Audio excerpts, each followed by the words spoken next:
Hi guys, my name is Rida and welcome to my channel. তো guys, দাগের teaser চলে আসছে।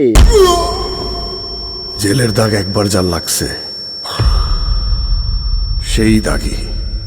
Wow guys, অসাধারণ ছিল, আমার ভালো লাগছে টিজারটা, আমার ভালো লাগছে গাইজ।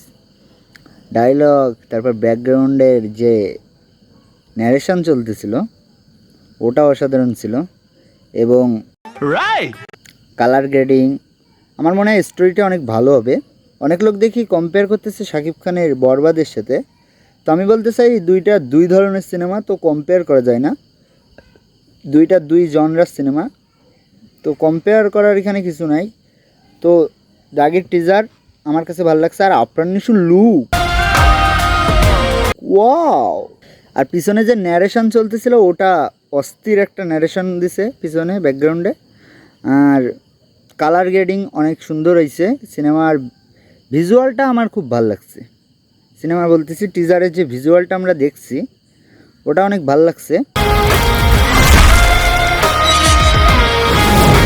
তো বরবাদের সাথে কম্পেয়ার করার কিছু নেই, দুইটা দুই ধরনের দুই জনরার সিনেমা।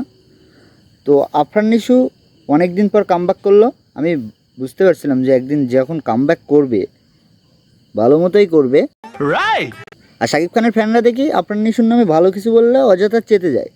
আরে গাইস, কুল ডাউন, আমি তো শাকিব খানকেও ভালো বলতেছি।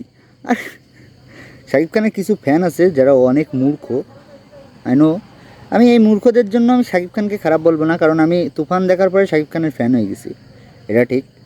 তো আমি এই কিছু মূর্খ ফ্যানদের জন্য আমার যায় আসে না। তো আফরান নিশোর দাগের টিজার অনেক ভালো হয়েছে, আমার খুব ভালো লাগছে। গল্পটা নতুন কোনো এক ধরনের একটা গল্প, যারা সচরাচর এখন তো এই ক্রাইম থ্রিলার বলতেছি, অ্যাকশান জনরার যে গ্যাংস্টার লেভেলের যে সিনেমাগুলো এখন তো সব বানাচ্ছে, তো নতুন কিছু দেখা যাবে। তো আমার মনে হচ্ছে আফরান নিশোর এতদিন সময় নিয়ে মুভিটা করার সফলতা আসবে, আর সিনেমা হল নিয়ে একটু টাফ হয়ে যাবে, কারণ শাকিব খানের বরবাদের চাহিদা অনেক বেশি এবার। তো যাই হোক, আশা করি দুইটা সিনেমাই চলুক, সিয়ামেরও একটা আছে, সিয়ামের জঙ্গলিও ভালো করবে আশা করি। আর আফরান নিশোর এই দাগির টিজার আমার ভালো লাগছে গাইস, খুব ভালো লাগছে। আফরান নিশোর দাগের টিজারও ভালো লাগছে, বরবাদের টিজারও ভালো লাগছে। বরবাদের টিজার তো যেটা আমি বলছি অনেকবারই বললাম যে দুইটা কম্পেয়ার করা যাবে না, কারণ দুইটা দুই জনরার সিনেমা। তো দাগের টিজারে আফরান নিশো একটা ডায়লগ দিছে, ওটা অস্থির লাগছে গাইস। তো এই যে আফরান নিশো এবং শাকিব খানের ভিতরে একটা দারুণ কম্পিটিশন হবে। আর কিছু লোক দেখি বলতেছে যে এটা মুভি না, এটা ওটিটির সিরিজের মতো লাগতেছে। তো গাইজ, আমি তোমাদেরকে বলি, ওটিটির সিরিজ কি এরকম যে সব সিনেমাই কমার্শিয়াল হবে এমন তো নয়। তোমরা সীতারামা মুভি দেখো, তারপরে আরও এরকম অনেক মুভি আছে। 3 ইডিয়েটকে দেখো, 3 ইডিয়েট কি ফাইট করা সিনেমা ছিল না, কিন্তু দাঙ্গালের গল্প অনুযায়ী ফাইট, কিন্তু এটা তো গ্যাংস্টার ফাইট ছিল না দাঙ্গালে। তারপরে আরও এরকম অনেক সিনেমা আছে যেগুলো গ্যাংস্টার সিনেমার কয়েকদিন চলতেছে, এর বেশি দিন চলবে না। তো গল্প নির্ভর সিনেমা বানাতে হবে যেগুলো সারা জীবন চলবে। তো আশা করি আফরান নিশোর সিনেমাটা অনেক ভালো চলবে সিনেমা হলে, আর এই সিনেমাটা আমি মনে করি চলা উচিত, কারণ আফরান নিশোর এই যে গল্পের যে সিনেমাটা হচ্ছে এটা আমাদের দেশের গল্প। তো আমাদের দেশের গল্পে সিনেমা না চললে আমরা বরবাদকে দেখতে পাচ্ছি, এটা অ্যানিমাল থেকে ইন্সপায়ার্ড আমরা জানি।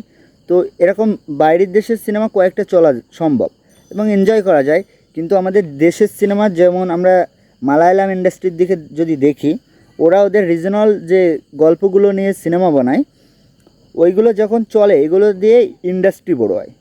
কারণ আমাদের এই সিনেমা ইন্ডিয়া দেখবে না, শাকিব খানের বরবাদ ইন্ডিয়া দেখবে না, কারণ বরবাদের মতো ওরা অনেক সিনেমা দেখতেছে, অ্যানিমাল দেখতেছে আরও হাই বাজেটের।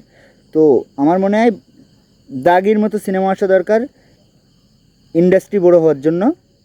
তো শাকিব খান ভার্সেস আফরান নিশো, এই সিনেমার পারফরমেন্স কোনটা কেমন পারফরমেন্স করবে এটা সিনেমা হলেই দেখা যাবে, ঈদের সময় আমরা দেখতে পারবো। তো লাইক করো, কমেন্ট করো ভিডিওটা, এবং চ্যানেলটা সাবস্ক্রাইব করো। তো বাই।